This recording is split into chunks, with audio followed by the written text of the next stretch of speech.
então vamos falar sobre o desenvolvimento da linguagem? Então, como que a gente pode fazer a estimulação da linguagem nessa fase?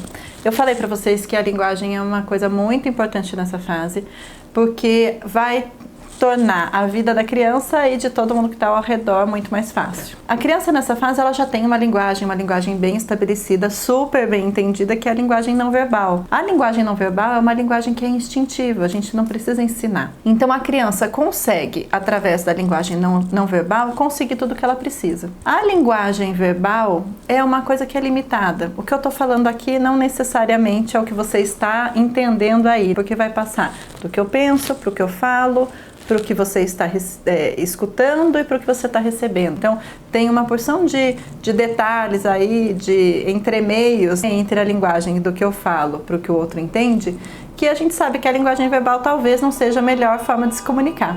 E a gente vai usando a nossa linguagem não verbal junto com a linguagem verbal para que a gente perceba o máximo daquela comunicação, para que a gente tenha maior absorção do conteúdo do que a pessoa está tentando falar, do que é necessário para a gente também. Então, a criança sabe que a linguagem verbal não é a melhor das coisas, mas eu falo o seguinte: no atual estágio da evolução da humanidade, a gente precisa do quê? Da linguagem verbal. E como que a gente vai fazer para ajudar a criança a desenvolver a linguagem verbal? Então, primeiro, isso é uma história que a gente já está contando lá desde o começo, lembra? Quando nos primeiros dias do bebê, ou mesmo na gestação, eu falei, olha, vamos estimular a linguagem do bebê através do quê? De fazer leitura de livro todos os dias. Então, desde recém-nascido, desde que está na barriga, a gente já pode fazer a estimulação da linguagem verbal lendo livros para os bebês, que aquela primeira fase foi a leitura dos livros curtinhos, das histórias curtinhas. Então, por exemplo, como 365 histórias, que são histórias curtinhas que a gente vai estar dando para a criança. Vocabulário, gramática, e vai estar contando a história. Quando o bebê tinha lá por volta dos seus 4 meses, a gente veio e estimulou a linguagem também através dos livros de página dura. Então, frases curtinhas, a página dura para o bebê poder ter contato, a estimulação visual, auditiva, sinestésica. Então, apontando as coisas, falando o nome do animal, fazendo onomatopeia e fazendo um movimento para que tivesse a estimulação sinestésica. Então, a gente já fez isso também. Então, a gente já está estimulando a linguagem desde lá de trás. Só que o que a gente vai começar a fazer agora? Estimular a linguagem falada. Então, como que o bebê vai usar, como que a criança, né? Não é mais um bebê depois de um ano, como que a criança vai usar essa linguagem? Então, como que a gente ajuda a criança a desenvolver? Quando a gente está aprendendo uma nova língua, o que acaba acontecendo? Primeiramente, né? Muitas das vezes você primeiro compreende a língua, mas para você montar uma frase fica difícil, porque apesar de você ter conhecimento das palavras e até entender o que as pessoas estão te dizendo, para você transformar aquela língua em uma outra língua ali para ser falada, ele é um processo que é um pouquinho mais desafiador. Então, o que a gente pode fazer para ajudar a criança nesse processo? A gente vai começar a falar com a criança com uma linguagem mais simples que a gente puder, a palavrinha mais curta que a gente tiver e uma palavrinha por vez. A criança da cidade é uma criança que ela já entende tudo, a gente já está lendo as histórias, ela já está interpretando o mundo, ela já está se fazendo entender. Então, como é que a gente faz para fazer com que essa criança que entende tudo consiga se comunicar também? Então, a linguagem vai ser a escolha da palavra mais curta que vai significar aquilo. De preferência, uma nesse comecinho. Então, por exemplo, se eu falar para o meu filho, filho, vamos ali no banheiro lavar a mão com o nosso sabonetinho cheiroso? Ele vai entender e ele vai até o banheiro para lavar a mão. Agora, como que ele vai conseguir repetir isso? Mamãe, vamos no banheiro lavar a mão com o nosso sabonetinho cheiroso. É uma coisa muito grande. Então, se a gente aponta para a porta do banheiro e fala mão, o resto tudo já está subentendido.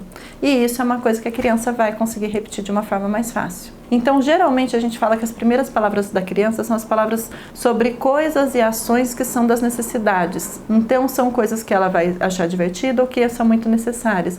Então, falar o nome de um animal, ou falar o nome da mamãe, ou pedir alguma coisa. Então, dá, ou vem, ou quer, ou colo, ou papá, ou mamá. Então, as coisas que são de necessidade básica da criança vão ser as palavrinhas que vão ser as mais fáceis da criança aprender, até porque a gente vai repetir muitas vezes. E com relação à repetição, quanto mais a gente repete aquela mesma palavrinha em várias situações diferentes, vai ser mais fácil da criança entender e saber que quer repetir. E além disso, a gente estimular que a criança fale. Então, a criança fez qualquer sonzinho, você já vai entrar, nossa, que bacana, você está falando mão, vamos lá lavar a mão com o nosso sabonetinho cheiroso. Ou então a criança fala, se você quer o colo da mamãe, vem cá no colo da mamãe, ai que lindo que você falou, o colo da mamãe. Então assim, estimular a criança, os sonzinhos que a criança faz, ela tem uma resposta positiva para ela saber que a linguagem verbal ela vai ser mais rápida e mais eficiente do que a linguagem não verbal.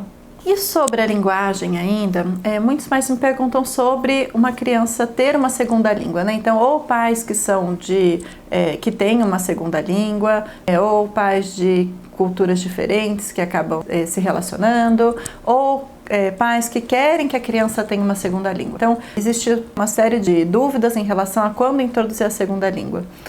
Eu acho que é importante a gente introduzir a segunda língua já desde o nascimento, então fazer a leitura diária dos livros para a criança ter a noção de estrutura de gramática, para ter a noção de que aquela palavrinha usa com aquela palavrinha dentro daquela estrutura, é uma determinada língua. A outra palavrinha de outra língua junto com outra palavrinha numa determinada estrutura significa que é de outra língua. E as crianças, elas aprendem isso muito mais rápido do que a gente.